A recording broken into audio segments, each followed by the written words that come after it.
बिस्मिल्लाहिर्रहमानिर्रहीम। अस्सलाम वालेकुम माय यूट्यूब फैमिली। आज मैं आप सबके साथ फ्रेंच बीन्स और आलू फ्राई की रेसिपी शेयर करने जा रही हूँ। ये सब्ज़ी जो है ना वो बहुत ही ज़्यादा टेस्टी बनती है। आप इसे रोटी, पूड़ी, पराठे या फिर दाल-चावल के साथ भी खा सकते हैं। बहुत ही ज़्यादा मज़े की लगती है। तो एक बार आप इस रेसिपी को ज़रूर ट्राई करिएगा, आपको बहुत पसंद आएगी। तो चलिए इसे बनाना स्टार्ट करते हैं। वीडियो अच्छी लगे तो वीडियो को लाइक और शेयर करना ना भूलें। तो यहाँ पर मैंने ले लिया है आलू और फ्रेंच बीन्स। यहाँ पर मैंने 250 ग्राम फ्रेंच बीन्स लिया है, जिसे मैंने अच्छे से वॉश कर लिया है और इसे मैंने इस तरह से लंबा लंबा कट कर लिया है। इसके साथ ही मैंने 4 छोटे साइज़ के आलू लिए थे, जिसे मैंने अच्छे से वॉश करके ये देखिए इसे भी इस तरह से लंबा लंबा कट किया है। आप इसे किसी भी शेप में कट कर सकते हैं। तो सबसे पहले हम कढ़ाई में डालेंगे तेल। मैंने यहाँ पर सरसों तेल लिया है 3 बड़े चम्मच।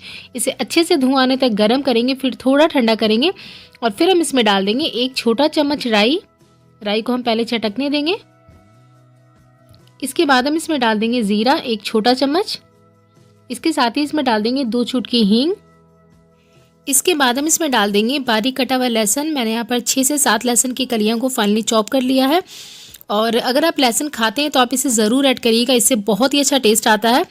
तो इसे हम हल्का सा सौते करेंगे, पूरा ब्राउन नहीं करना है आपको लहसुन को। और इसके बाद हम इसमें डाल देंगे आलू और आलू डालने के बाद हम इसे अच्छे से मिक्स करेंगे।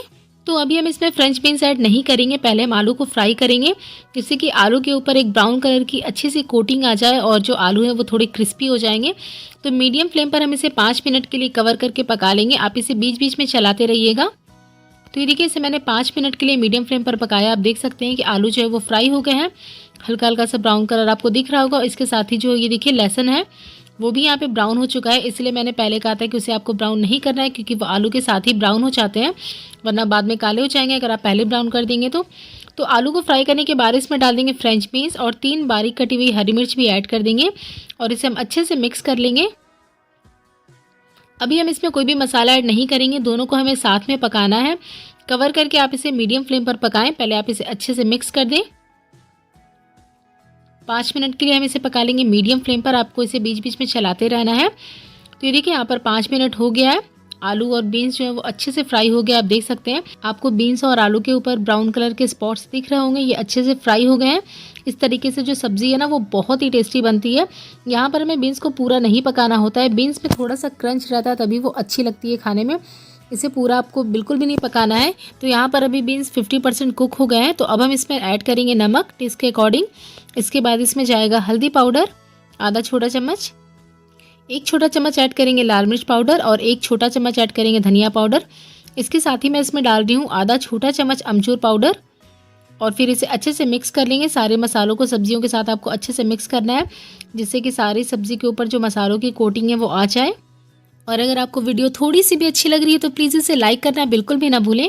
और मसाले ऐड करने के बाद हमें गैस का फ्लेम लो पे कर देना है। लो फ्लेम पे हम इसे पकाएंगे जब तक कि जो आलू है वो अच्छे से गल नहीं जाता, तब तक हमें इसे पकाना है। तो ये देखिए, यहाँ पर मैंने इसे लो फ्लेम पर पकाया है और जो आलू है वो मैंने चेक कर लिया है, वो अच्छे से कुक हो गया है। बीन्स को हमें पूरा नहीं कुक करना है, मैंने आपको पहले ही बताया था, इसमें क्रंच रहता है तभी वो अच्छा लगता है खाने में। तो लास्ट में ऐड करेंगे आधा छोटा चम्मच गरम मसाला पाउडर और इसे 1 मिनट के लिए हम और पका लेंगे। बहुत ज़्यादा नहीं पकाना है, 1 मिनट के लिए हम इसे पका लेंगे मीडियम फ्लेम पर। इस तरह से आपको चलाते हुए पका लेना है बस। ये देखिए, यहाँ पर 1 मिनट बाद जो सब्ज़ी है वो बनकर बिल्कुल रेडी हो गई है और आपको इसे देखकर ही समझ में आ रहा होगा कि ये कितनी ज़्यादा टेस्टी बनी है। ये देखिए, बहुत ही ज़्यादा टेम्पटिंग लग रही है। तो अब हम इसे सर्व कर लेते हैं। आप इसे किसी के साथ भी सर्व कर सकते हैं, आप इसे लंच बॉक्स में दे सकते हैं या तो आप इसे सफ़र पे भी लेके जा सकते हैं। बहुत ही टेस्टी सब्ज़ी बनती है। तो आप भी इसे ज़रूर ट्राई करें। मिलते हैं एक और नई रेसिपी के साथ, तब तक के लिए अल्लाह हाफ़िज़।